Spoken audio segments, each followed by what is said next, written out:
messed stuff up. And after that, I'm gonna showcase a hobby project that I did where I built some software so that I didn't have to figure out what was wrong. But let's get started with Olavi. The stage is yours. All right, thank you.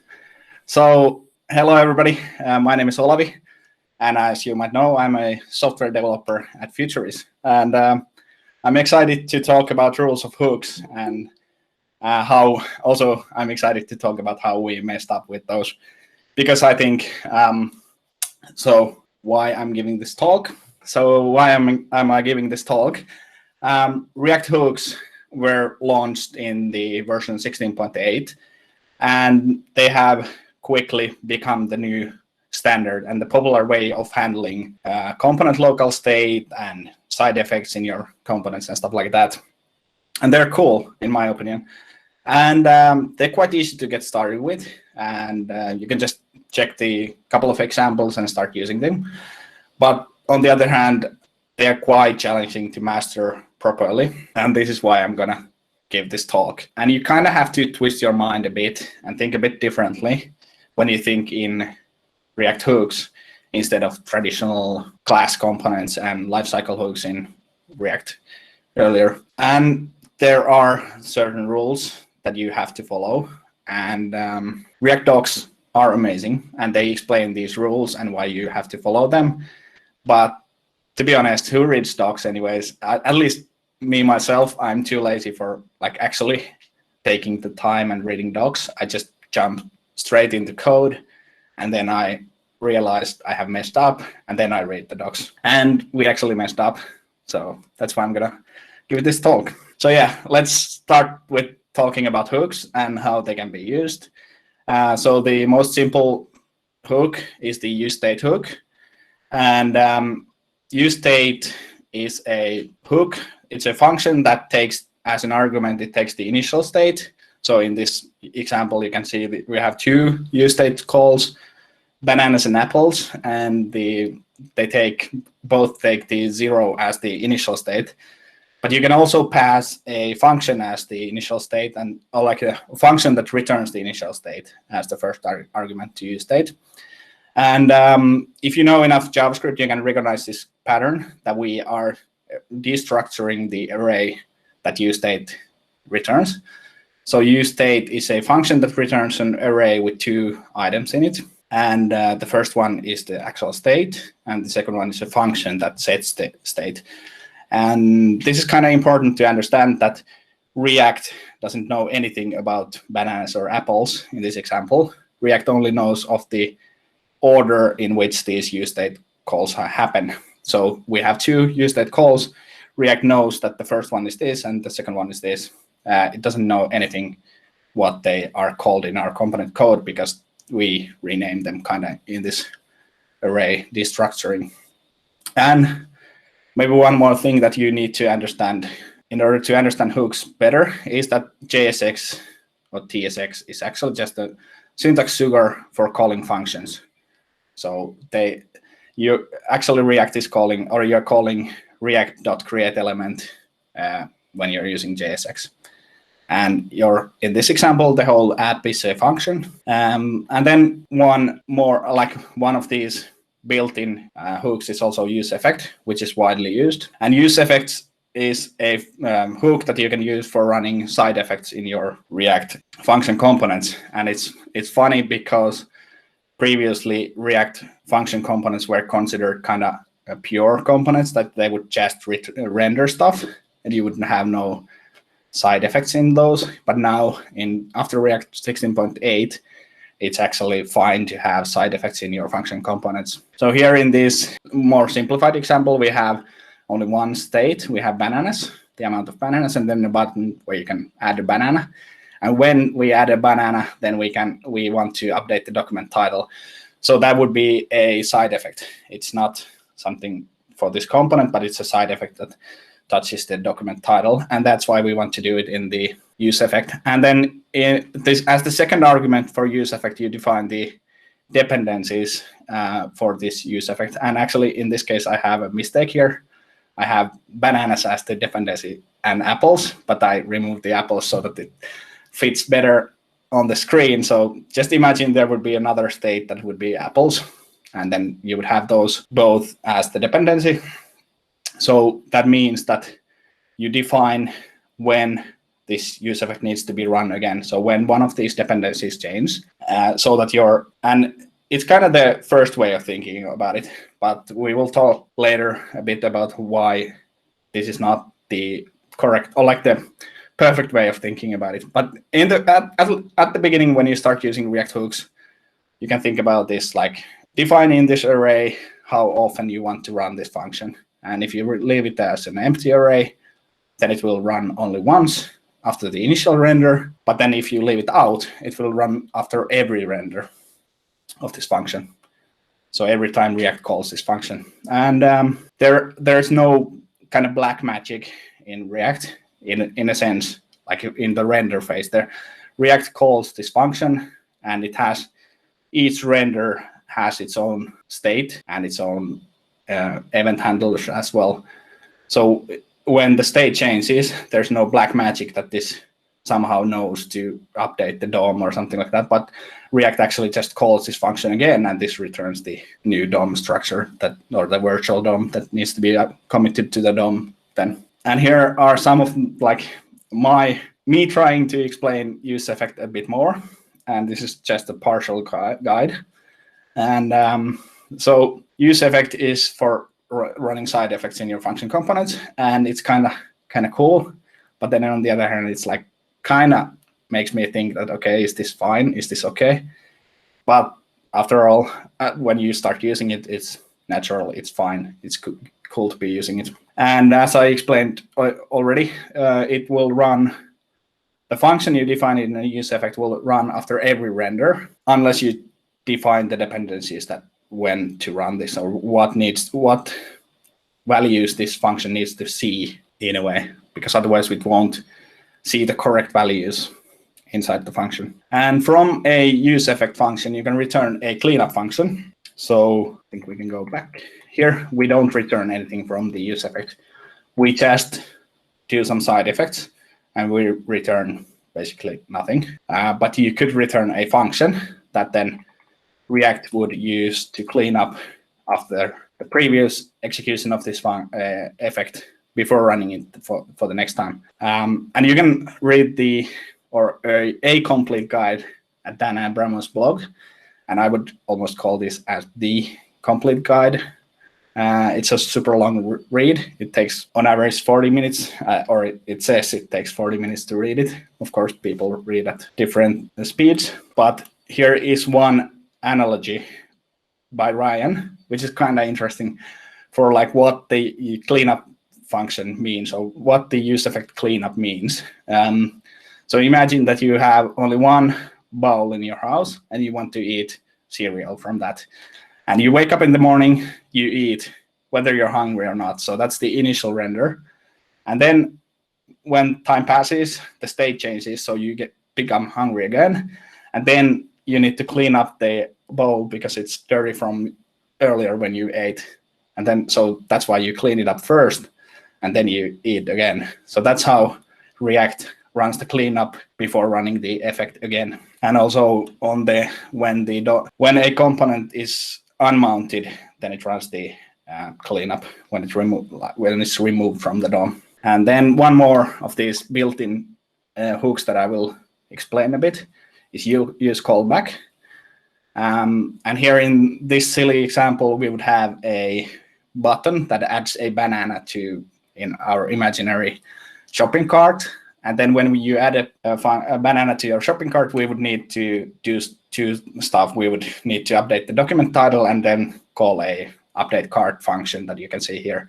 It's just commented out because we don't actually have it, but imagine it would be somewhere else, handled by something else.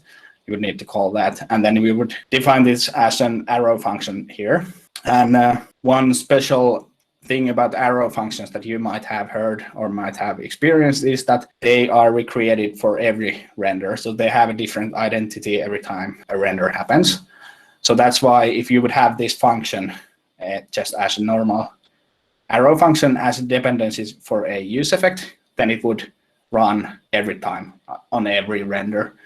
But if you wrap it in a use callback, which takes a function as a first argument, and then a dependency list as the second argument, then you can define in the dependency list that if one of these dependencies change, then this function actually has changed and has a different identity. So then in this example, we would run the useEffect again. But as you might notice, and you might know, is that this example is actually a stupid example. In this example, you could just move the function inside the useEffect because this function is not called from anywhere else. So you could actually just define it inside the useEffect body, and then you don't need to define it as a dependency for this useEffect. So then you would have just the amount of bananas as the dependency. But these are super simplified examples. You can imagine a larger code base that has grown for months, and then you have a lot of different huge functions that you have to figure out how to do this. And there are more of these built in, such as use reducer, use context. But I don't explain everything in detail now because you can go ahead and read the docs. But one of the coolest features of React hooks is that you can use custom hooks. So you can build, because React hooks are composable, so you can use full utility hooks that you can then share. Instead of having, say, 2 use states and 1 use effect and 1 use callback in every component, you can just make it 1 use and then call that or use that in your components. And these custom hooks can be published as NPM packages, but should they? I don't know. You should check my previous presentation about NPM world and then consider whether you should publish those. There are also a lot of web pages that publish these nice custom hooks as code snippets, so you can go there and copy paste those. You don't need to install them via NPM. Let's talk a bit about the typical mistakes with hooks. So first of all, maybe the first mistake that will hit you when you start using useEffect is that you might forget to add the dependency array. And that means that your effect will run on every render. So imagine you're doing a fetch in your useEffect, and that would happen on every render and would cause a new render because something was changing the state of the component, so it would re-render, and then that's an infinite loop, and that's not nice. And then, as I mentioned earlier already, arrow function, if you use arrow functions as dependencies, they will also change on every render, so you can solve this by using use callback. And then this is quite typical mistake when you start refactoring some useEffects. You might end up in a situation where you accidentally have a useEffect that depends on a state that is set inside the useEffect. So then it's an eternal infinite loop. But you can solve this by doing functional state updates instead of traditional like useState calls. And I can show you example of what this means because this was not clear to me earlier, but here is an example. So here is an infinite loop where in this useEffect, we run this effect every time bananas changes. And then inside the effect, we are a bit stupid and we set the bananas to be bananas plus 1. So then it would run this, it would React would render this component again. And then after the render, call this useEffect again, which would then, again, it's an infinite loop. And what should you do to avoid this? You can do functional state update. So then you don't need to have the bananas as the dependency, and you have the state value in the function, and then you just update that. And this would make this effect run only once, which is a silly example, but imagine this would be something more complex, something you need to do after the initial render. You need to change some state. Yeah, and then a couple of words about the rules of hooks, which was the actual topic of my presentation, but I haven't come there yet. So now let's start talking about the rules of hooks. The most simple one is that the hooks must start with use. And I think even React will warn you if you try to do something that doesn't start with use. And I think ESLint can catch that as well. And hooks should be called only at the top level of your function components. So you can't nest them in statements or like if statements or switch statements. And the reason for this is that React only relies on the order of the hook calls, so it doesn't know anything more. So for every render, you should call the same amount of hooks so that React knows which hook is which. And then you can only call hooks from React functions.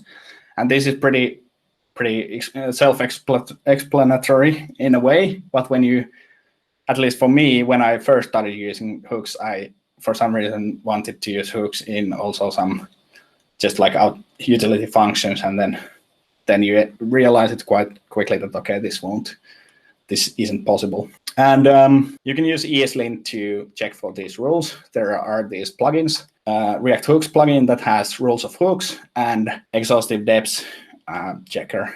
And what this exhaustive-deps means is that it checks your useEffect and use callback uses, and checks that your dependency arrays either contain all of the needed dependencies. So everything that is referred to inside the useEffect call, or what's like needed for that to run with correct values, that will be defined as the dependencies, or then you need to leave it out so it runs on after every render. And then let's talk a bit about how we messed up with these.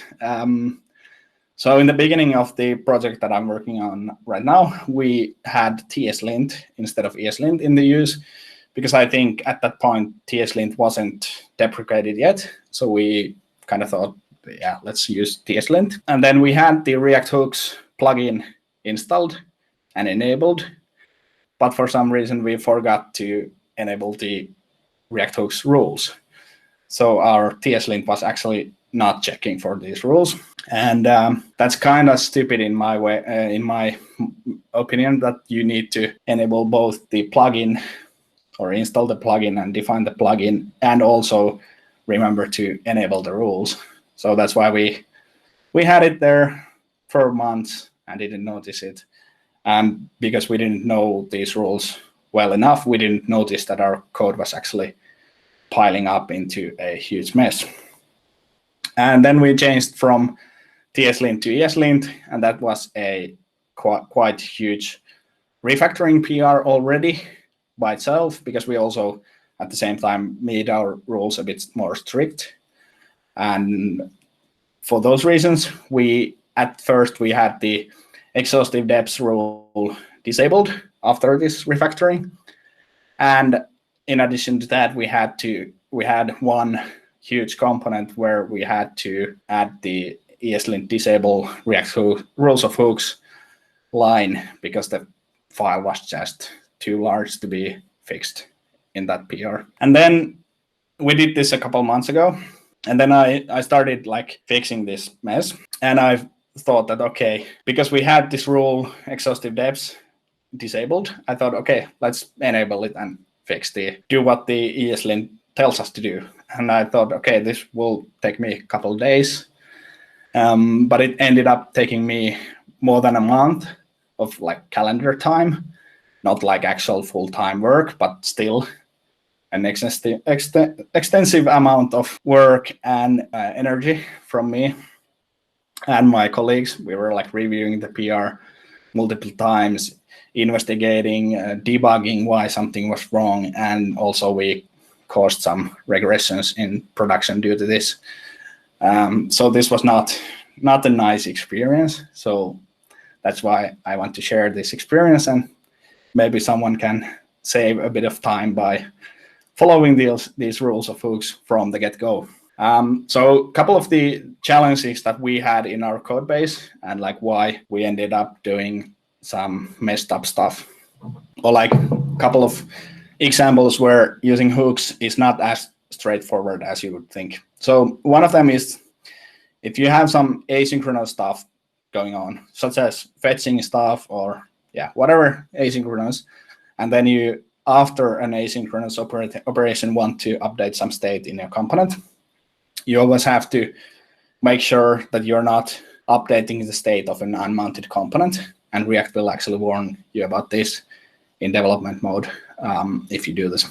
So for this, we found out this nice way of doing a useIsMounted hook, custom hook that then uses ref in order to figure out if the component is mounted or not. And then you can use that value of that hook to check if you should try to update the state or not after an asynchronous operation. And as I mentioned, arrow functions have different identity on every render. This was quite challenging because when I started fixing our code base, I think we had, if I remember correctly, we weren't using use callback at all, or maybe just in a couple of places.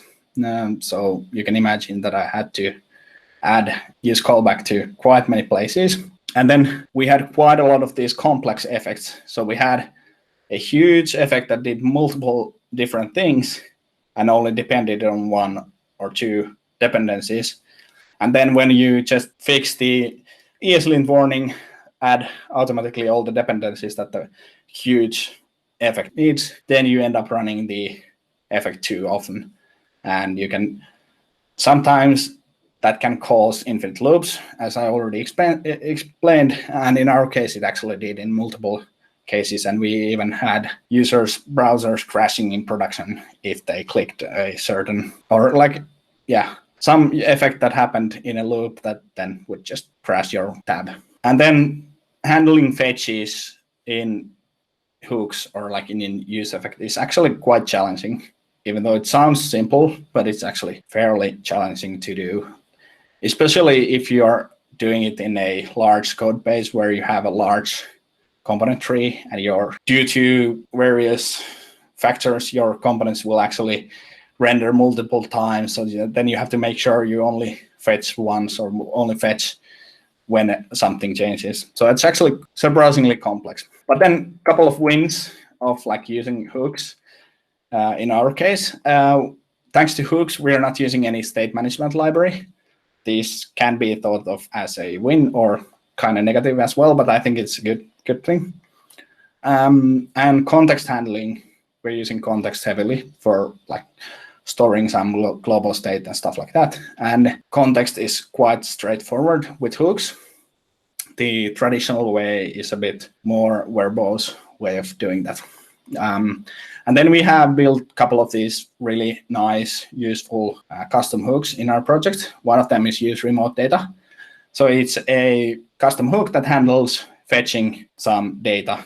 So as I mentioned, fetching data is actually quite complex. So with the help of one custom hook that you solve all the challenges in one place and then you use it everywhere. That's a nice approach. And then we have these nice, useful hooks such as use intersection observer that can be used for doing stuff whenever something is close to the viewport. So we use it heavily for rendering lists only if they are close to the viewport, rendering iframes only when they're close and stuff like that in order to save bandwidth. And also we use them for impressions. So we have these hooks called use impression observer. So when something is close to or at the viewport, actually, then you have seen it, and then we send an event about that. Those are the cool parts. Then a couple of words about what we have learned and what I have learned while doing this refactoring and during this project. So first of all, keep it simple, stupid. That's a good approach. Try to follow it also in your React code base and also with hooks. Even though it could be easy to make huge effects, it's easier to or better to actually split them into multiple effects. And if your component code looks ugly due to this, you can abstract it away into a custom hook and then call just that. And you should always enable ESLint rules and enforce them.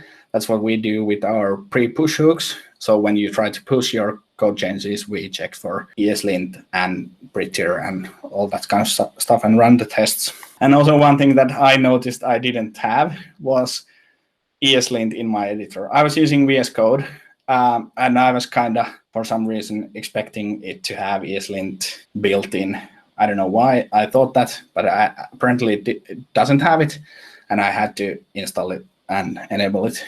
It makes everything faster. You see the errors already in your code. And maybe in this case, because I spent a month of making this huge refactoring PR that only fixed one violation of one ESLint rule. Maybe I should have used Betterer for this. So Betterer is a cool tool that can be used in legacy projects and in larger ongoing projects to stop you from making the project worse over time. So you add kind of tests that you don't do the wrong stuff anymore, but you kind of enforces you to do better in the future. But that's like when you don't have time and energy or resources for doing these kind of huge refactoring PRs. And at least I learned that custom hooks are quite cool. They are really useful way of sharing code and logic between components. And also what I've learned now during this refactoring is that when to use reducer versus when to use useState. So useState is fine and you can use it. You can come quite far with just useState. But whenever you have maybe say more than 3 useStates, and if you need to somehow change many of those at the same time and somehow they're relying on each other, then it's better to use reducer, use one state object, and then dispatch actions that update the state. It's quite handy and a lot easier to get started with than Redux. And here are a couple of links if you want to learn more about hooks and the rules of hooks. I will share my slides. And I have picked, as I mentioned, the React official docs are amazing, so read those. And then also Dan Abramov's blog over reacted.io. The complete guide to useEffect is interesting and a long read. And then React as UI runtime is also interesting and a super long read. And it's like if you want to learn more about how React works internally, that's useful. And then also this, what's the difference between function components and class components? It might sound that the difference is small, but there's actually certain differences. So yeah, thank you. That's it. Awesome. Thank you, Olavi. Do we have any questions, comments?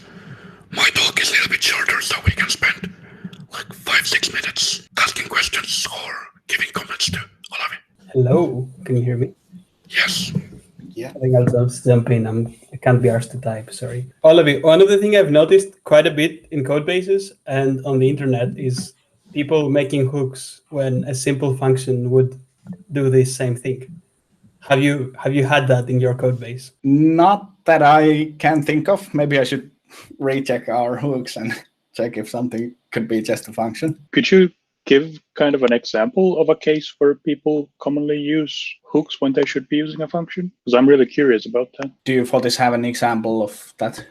I'd have to go looking, but it is literally the case. Like you would call something use XYZ and it would just return something. And maybe it would take a dependency array for some reason. Or they would store it in state and return that, even though it's not stateful. I don't know. It's weird. Yeah, so if you just have some utility functions, you don't need to use React hooks for that. You can just...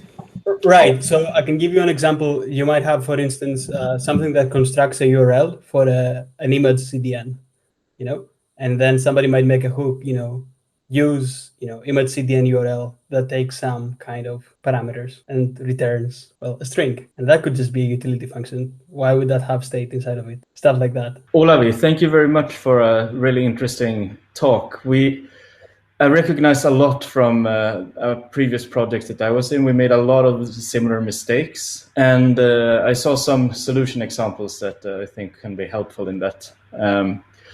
Regarding ESLint and the exhaustive dependency rule, we encountered a really annoying thing with that rule, and that is that they've, I don't know if they've changed it now, but it's part of the ESLint -- fix rule set. So when you run ESLint -- fix, it applies the exhaustive rule and adds everything to it. From what I understand, that is supposed to be, it shouldn't change the semantics, only styling. But in this case, in our case, we ended up disabling the exhaustive dependency rule because it created so many bugs when applying the fix. Do you know if that's still the case, or how did you work with that rule? Because it's kind of all or nothing from what I... Yeah. So yeah, we have had similar experience, and actually we have it as warning. But on the other hand, we also have a max amount of warnings, 0, when we try to push code. So we actually, but we have in our code base, I could check it, but I don't want to do it now, but we have maybe 4 or 5 places where we actually had to disable it. Just disable that rule, because it's in some cases it doesn't make sense.